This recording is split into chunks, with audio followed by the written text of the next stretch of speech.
So welcome back Maneva to another video, and in this video we are going to talk about how to start this process, to book VFS appointment. So इसके बारे में दोबारा से बात करते हैं. तो भाई मैंने अपनी आईडी दोबारा से क्रिएट करी आपको दिखाने के लिए, क्योंकि मैं यूज़ नहीं करता था. Like showing you right now तो how to book VFS appointment. और इस बार जब आप लॉगिन वगैरह करोगे तो कुछ टर्म्स एंड कंडीशंस आएंगी, उनको आप देख लेना एक बार.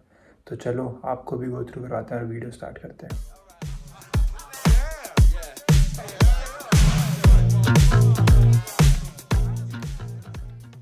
तो देखो गाइस, सबसे पहले तो आप VFS की वेबसाइट पे जाओगे. उसका लिंक मैं डिस्क्रिप्शन में दे दूँगा, ठीक है. उसके बाद फिर आपने वेबसाइट खोलनी है.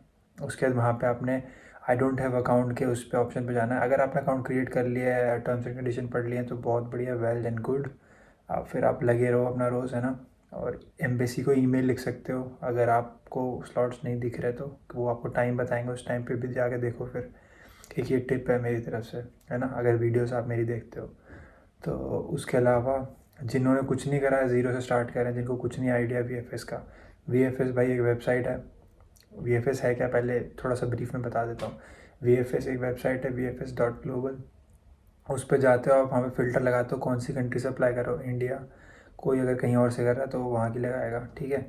बांग्लादेश वाले भी इंडिया में करते हैं, ठीक है. तो ऐसे ही होता है. तो और शायद नेपाल वाले भी इंडिया में करते हैं. तो इंडिया फ़िल्टर में लगाओ. कहाँ से, कहाँ के लिए, पोलैंड के लिए. पोलैंड में स्टडी के लिए आ रहे हो, वर्क के लिए आ रहे हो, जो भी एक कैटेगरी सही लेना, ठीक है. उसके बाद फिर अब वो आगे मूव करेगा. फिर वहाँ पे एक ऑप्शन आएगा बुक अपॉइंटमेंट. बुक अपॉइंटमेंट का मतलब डॉक्यूमेंट सबमिट करने के लिए अपॉइंटमेंट बुक करना पड़ेगा.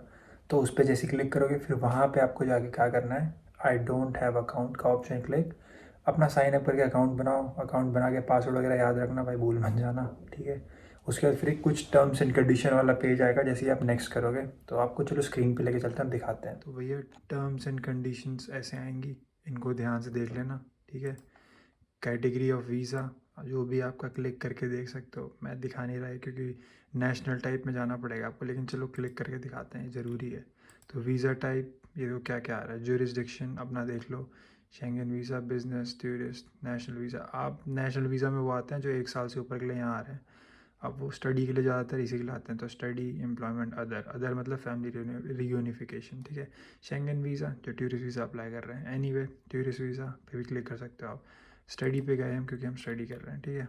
तो वीज़ा फ़ीस ये देखो भाई, वीज़ा फ़ीस है 7,353, €80 लगभग, ठीक है. इतना आपको वो लगाएंगे. और there is an optional courier facility available at ₹802. तो ये आपने लेनी है तो लो, नहीं लेनी मत लो, एनीवेज. और there is VFS charge of INR 936. तो 936 VFS की जो अपॉइंटमेंट आप बुक करोगे ना, इसके पैसे जाएंगे. तो मैं कहता हूँ भाई VFS की अपॉइंटमेंट जितनी जल्दी हो सके उतनी जल्दी बुक करो. आप थोड़ा सा टाइम फ्रेम बीच में रखो कि डॉक्यूमेंट्स प्रिपेयर कर सको, है ना, महीने भर का गैप. और जब भी VFS अपॉइंटमेंट हम देखते हैं तो क्या होता है, तो होता क्या है कि मतलब वहाँ पे आपको 1 महीने या 1.5 महीने की बाद की डेट दिखाता है कई बार, है ना, या तो उसी मंथ में लास्ट कुछ दिनों की कुछ दिखाएगा. तो भाई अपना 20 दिन का गैप अगर मिल जाए तो बहुत बढ़िया. और उस 20 दिन के गैप में मान लो क्रेडिट कार्ड बनाना. मैं हमेशा कहता हूँ क्रेडिट कार्ड इंपॉर्टेंट है. मेरे पास 10 बहाने लेके मत आओ, ठीक है. तुम्हें अगर यहाँ आना है तो भाई जो करना है वो करना है.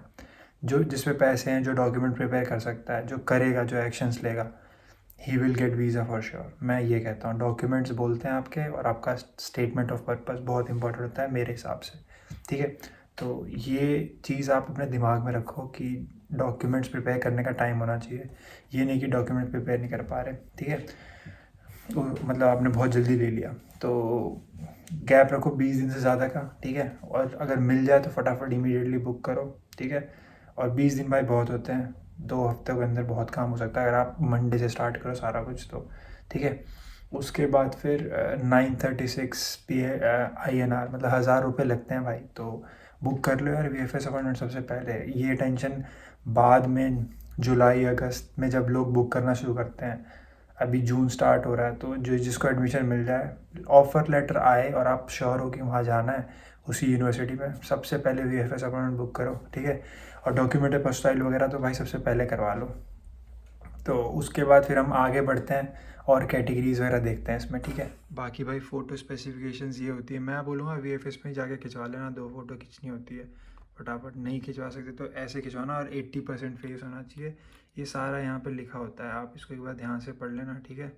और full face, non smiling, without sunglasses, ठीक है। प्रिंट सन ग्लास, ये तो यार नॉर्मल चीज़ें हैं, कोई भी बंदा ध्यान रखे। वाइट और ऑफ वाइट बैकग्राउंड होना चाहिए, ठीक है। बाकी प्रोसेसिंग टाइम तो 30 डेज़ कहते हैं, ठीक है। और बाकी जो भी है सबमिट होने के बाद 48 to 72 आवर्स लगते हैं transit to New Delhi to Mumbai, ये सब दिया हुआ है एम्बेसी के पहुंचने के लिए। एप्लीकेशन फॉर्म यहाँ से डाउनलोड कर सकते हो, ठीक है, ये VFS की वेबसाइट से।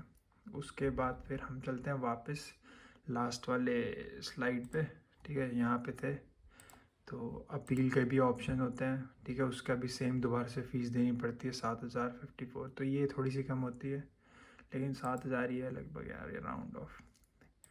काउंसलर फीस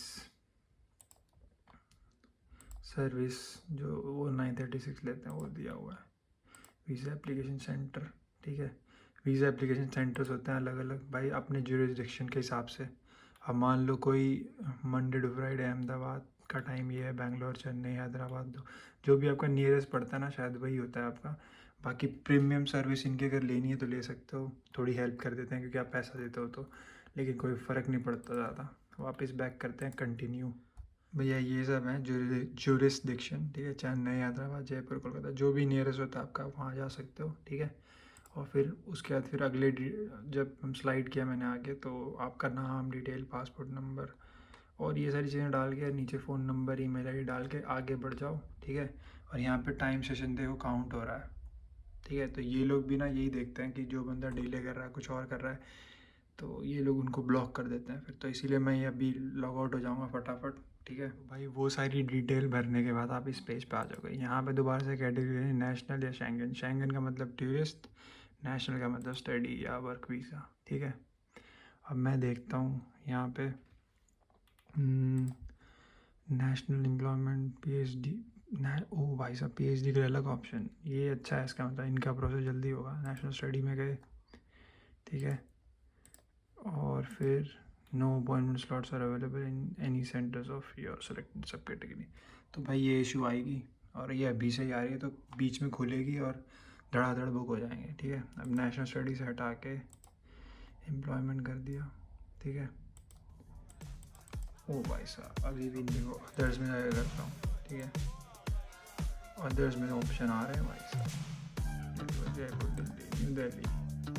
तो आपका जब ऐसा होगा तो ऐसे ही दिखाएगा। और ये जो जून 10 का मिल रहा है अर्लीस्ट अवेलेबल स्लॉट, कंटिन्यू करते हैं। सर्विस चार्ज यहाँ लिखा हुआ दिख रहा है, कंटिन्यू करा। Generate OTP, 1 time password will be sent. जैसे हम करेंगे तो मतलब एक OTP आ जाएगा और उसके बाद हम लोग प्रोसेस आगे कर सकते हैं। तो उसमें कुछ नहीं, वही डिटेल वगैरह दोबारा भरो और फीस भर के अपॉइंटमेंट बुक कर लो। तो ऐसे होती है भाई अपॉइंटमेंट बुक, लेकिन अनफॉर्चुनेटली ये हम नहीं कर सकते। मैं लॉग आउट कर रहा हूँ भाई। सो आई होप ये वीडियो थोड़ी हेल्पफुल हुई हो आपके लिए और आप कुछ सीखे हो इससे, है ना। अब मैं एग्जैक्ट बुक करके तो नहीं दिखा सकता भाई, फालतू में दूसरों के स्लॉट्स थोड़ी मैंने मारनी है ना। मैं कर नहीं रहा सारे steps, I am sorry for that, मैं कह भी रहा हूँ, ठीक है। Honestly accept that. बट यही है कि आप अगर सीरियस हो, आपको करना है, तो आप लोग यार हर स्टेप को फॉलो करो। और जो जो चीज़ मैंने नहीं करी थी वो स्टेप के भी आप फॉरवर्ड जाओ और रोज़ देखो, जिस दिन अपॉइंटमेंट दिखे फटाफट बुक करो भाई। जून 10 की दिखा रहा है अभी, इसका मतलब अगर अभी कभी भी खुलेगी तो वो अगस्त की दिखाएगा, ठीक है। और अगस्त में वो वीज़ा लगाएंगे जिनको सितंबर में वीज़ा चाहिए और ट्रैवल करके सितंबर में यहाँ पे आ सके, ताकि अक्टूबर से सेशन स्टार्ट कर सके अपने स्टडीज़ का, ठीक है। तो good luck to you all and peace out, see you in the next one.